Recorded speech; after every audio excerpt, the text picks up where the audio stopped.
बच्चों, कैसे हैं आप सभी? मैं आशा करती हूँ सभी लोग स्वस्थ और प्रसन्न होंगे। आज हम हमारा पाठ ईमानदार बालक को पढ़ेंगे और समझेंगे। आइए शुरू करते हैं इस पाठ को। ये है पाठ 12, ईमानदार बालक। इस पाठ को हम दृश्यों और पात्रों के माध्यम से पढ़ेंगे, जिसमें पहला दृश्य है, स्थान है, यहाँ पर जगह है बाजार। बसंत फतेह पुराने कपड़े में थैले में सामान रखकर बेच रहा है। बसंत कहता है, छन्नी ले लो, बटन ले लो, दियासलाई ले लो। दियासलाई यानी माचिस ले लो। इतने में मजदूरों के नेता राजकिशोर को देखकर उनके पीछे पड़ जाता है। कहता है, साहब बटन लीजिए, देशी बटन साहब, दियासलाई लीजिए। राजकिशोर कहता है, नहीं भाई, मुझे कुछ नहीं चाहिए।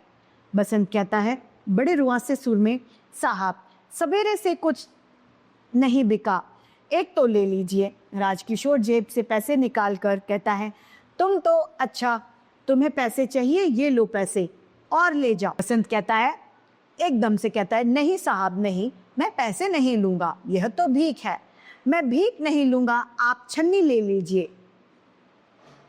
राजकिशोर कहता है, भाई मेरे पास खुले पैसे नहीं है, होते तो मैं ले लेता, नोट है, मेरा घर किशनगंज है, वहां आना वहीं ले लूंगा। बसंत कहता है, लाइए मैं बाजार से छुट्टा लाता हूँ, यानी नोट खुलवा कर लेके आता हूँ, आप यहीं ठहरे, मैं पलक झपकते ही आता हूँ। बसंत राज जाता है। कुछ समय बीतने पर राजकिशोर उत्सुक होकर बाजार की ओर देखता है। तभी उसका एक परिचित यानी जानने वाला कृष्ण कुमार उन्हें वहां देखकर ठहर यानी रुक जाता है। कृष्ण कुमार कहता है, कहिए पंडित जी, आप यहाँ कैसे? राजकिशोर कहता है, भाई एक लड़का छन्नी दे गया है और मुझसे नोट को बुनाने यानी खुले कराने के लिए ले गया है, अभी तक लौटा नहीं, 15-20 मिनट हो गए हैं। कृष्ण कुमार कहता है, तो बस अब नहीं आएगा। बाजार के हर कोने पर आजकल ऐसे लड़के मिलते हैं जिनका काम गिड़गिड़ा कर लोगों को ठगना यानी लूटना है। पर हाँ, आपको क्या, आप तो गरीब मजदूरों के सेवक यानी सेवा करने वाले हैं, ले भी गया तो घर में ही है। राजकिशोर कहता है, पर भाई वह लड़का तो मुझे भला यानी शरीफ लग रहा था, चलो कोई बात नहीं, समझेंगे, 1 रुपया देकर। यह भी एक पाठ पढ़ा है। अब दूसरा दृश्य आता है।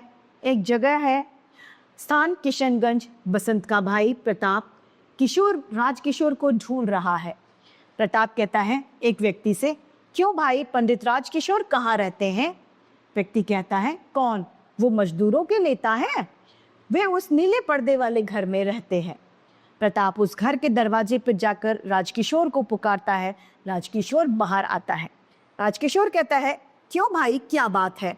प्रताप कहता है, जी मेरे भाई ने भेजा है, आज दोपहर को उसने आपको एक छन्नी दी थी, आपसे नोट लेकर वह भुनाने गया था, लेकिन जब भुनाकर लौट रहा था तो मोटर के नीचे आ गया, उसके दोनों पैर कुचले गए, वह बेहोश हो गया, इसलिए वो आपके पैसे नहीं देने आ सका। बड़ी मुश्किल से उसे घर ले गए, बड़ी देर में जब उसे होश आया तो उसने मुझे पैसे लौटाने के लिए कहा, मैं आपके 80 पैसे लाया हूँ।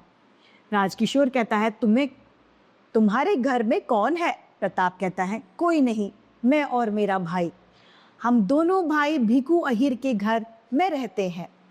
दंगों के दिनों में हमारे माँ बाप को किसी ने मार डाला और ये कहता हुआ वो रोने लग जाता है। राजकिशोर कहता है, बच्चे रो मत, मैं अभी तुम्हारे साथ चलता हूँ। और अंदर से अंदर वो आवाज लगाता है, अमर सिंह, मैं अही टोला जा रहा हूँ, तुम इसी वक्त डॉक्टर वर्मा को लेकर जल्दी आओ, भीखू का घर पूछ लेना। प्रताप को साथ लेकर वो चलता है। अब तीसरा दृश्य आता है, जिसमें जगह है भीखू का घर।